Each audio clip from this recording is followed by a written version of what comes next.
Bread fry. ബ്രെഡും മുട്ടയും കൊണ്ടുണ്ടാക്കിയ ഒരു സ്നാക്സാണിത്. അടിപൊളി ടേസ്റ്റാണ്, വേഗത്തിൽ ഉണ്ടാക്കാൻ പറ്റുന്നതാണ്. ഇതിനായി ഞാൻ കുറച്ച് ബ്രെഡ് എടുത്തിട്ടുണ്ട്. ഇനി അതിൻ്റെ സൈഡൊക്കെ ഒന്ന് കട്ട് ചെയ്തെടുക്കണം. സൈഡ് ഭാഗം കളയണ്ട, അത് ഒന്ന് പൊടിച്ചെടുക്കണം മിക്സിയിലിട്ട്. ഇനി ഈ ബ്രെഡ് നാല് പീസാക്കിയിട്ടുണ്ട്. ഓരോ ബ്രെഡും ചെറിയ സ്മോൾ സൈസ് ആക്കിയിട്ടുണ്ട്. ഇനി ബ്രെഡിൻ്റെ സൈഡ് ഒന്ന് മിക്സിയിലിട്ടൊന്ന് പൊടിച്ചെടുത്തിട്ടുണ്ട്. ഇതിലേക്ക് ആഡ് ചെയ്യാൻ 2 മുട്ട എടുത്തിട്ടുണ്ട്. അതൊന്ന് പൊട്ടിച്ചിട്ട് ഒരു പാത്രത്തിലാക്കിയിട്ടുണ്ട്.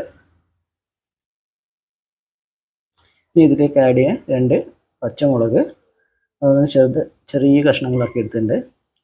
പിന്നെ ഒരു സവാളയും, അതും ചെറിയ കഷ്ണങ്ങളാക്കി കട്ട് ചെയ്തെടുത്തിട്ടുണ്ട്. ഈ സവാളയും പച്ചമുളകും ഇനി നമുക്ക് മുട്ടയിലേക്ക് ഇട്ട് കൊടുക്കാം.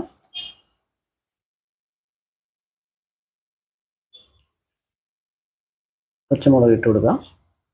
ഇനി ഇതൊന്ന് നന്നായി ഒന്ന് മിക്സ് ചെയ്ത് കൊടുക്കാം. മുട്ട ഒന്നും ബീറ്റ് ചെയ്തിട്ടില്ല. ഇനി മുട്ട ഇതിൻ്റെ അകത്ത് വെച്ചൊന്ന് ബീറ്റ് ചെയ്ത് കൊടുക്കാം. മുട്ട, സവാള, പച്ചമുളക് ഇത് നന്നായി ഒന്ന് ബീറ്റ് ചെയ്തെടുക്കാം. ഇതിലേക്ക് ആവശ്യത്തിനുള്ള മഞ്ഞൾപ്പൊടിയും കുറച്ച് ഗരം മസാല ഇട്ട് കൊടുത്തിട്ടുണ്ട്. ആവശ്യത്തിനുള്ള ഉപ്പ് ഇട്ടിട്ടുണ്ട്. നന്നായി ഒന്ന് മിക്സ് ചെയ്യാം. മസാല നന്നായി ഒന്ന് മിക്സ് ആകണം. ഇനി ഒരു പാത്രത്തിലേക്ക് ആവശ്യത്തിനുള്ള വെളിച്ചെണ്ണ ഒഴിച്ചു കൊടുക്കാം. ഇതൊന്ന് ഫ്രൈ ചെയ്തെടുക്കേണ്ടതാണ്.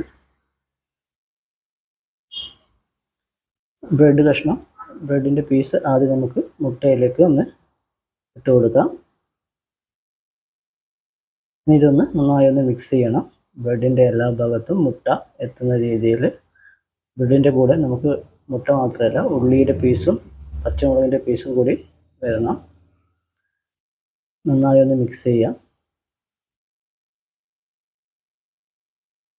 മിക്സായി വന്നിട്ടുണ്ട്. ബ്രെഡ് മുറിഞ്ഞു പോകാതെ നോക്കണം, നല്ല സോഫ്റ്റ് ആയിരിക്കും. ഇനി അത് നമുക്കിനി ബ്രെഡിൻ്റെ പൊടിയിലേക്ക് ഇട്ട് കൊടുക്കാം. അതിന് തിളച്ച് വന്ന എണ്ണയിലേക്ക് ഇട്ട് കൊടുക്കാം. വെളിച്ചെണ്ണയാണ്. ഇനി 2 ഭാഗവും നന്നായി ഫ്രൈ ചെയ്തെടുക്കണം. മറിച്ചിട്ട് കൊടുക്കാം. ഒരു ഭാഗം ഫ്രൈ ആയത് തിരിച്ച് മറിച്ചിട്ട് കൊടുത്ത് നന്നായി ഒന്ന് ഫ്രൈ ചെയ്തെടുക്കാം.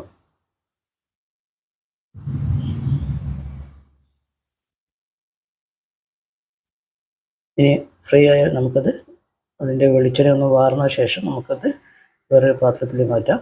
ഇനി അതുപോലെ തന്നെ ബാക്കിയുള്ള ബ്രെഡും മുട്ടയിലൊന്ന് മുക്കി ബ്രെഡിൽ ഒന്ന് കോട്ട് ചെയ്ത് വീണ്ടും പൊരിച്ചെടുക്കാം. വെളിച്ചെണ്ണയിലിട്ടൊന്ന് ഫ്രൈ ചെയ്തെടുക്കാം.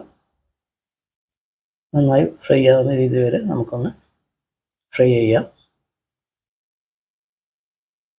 അധികം കരിഞ്ഞു പോകരുത്.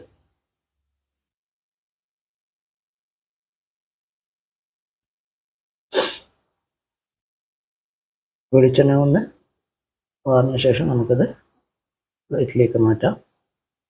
അങ്ങനെ എല്ലാ ബ്രെഡും ഞാനൊന്ന് ഫ്രൈ ചെയ്തെടുത്തിട്ടുണ്ട്. ഒരു അടിപൊളി സ്നാക്സാണ്, വേഗത്തിൽ ഉണ്ടാക്കാൻ പറ്റുന്നതാണ്, അടിപൊളി ടേസ്റ്റാണ്. ബ്രെഡിൻ്റെ മുട്ടയുടെ ടേസ്റ്റ് അടിപൊളിയാണ്. വൈകുന്നേരങ്ങളിൽ ഉണ്ടാക്കാൻ പറ്റിയ ഒരു സ്നാക്സാണ്. നിങ്ങൾക്ക് ഈ വീഡിയോ ഇഷ്ടപ്പെട്ടെങ്കിൽ എൻ്റെ ചാനൽ സബ്സ്ക്രൈബ് ചെയ്യുക, വീഡിയോ ഒന്ന് ഷെയർ ചെയ്യുക, ലൈക്ക് ചെയ്യുക. Thank you.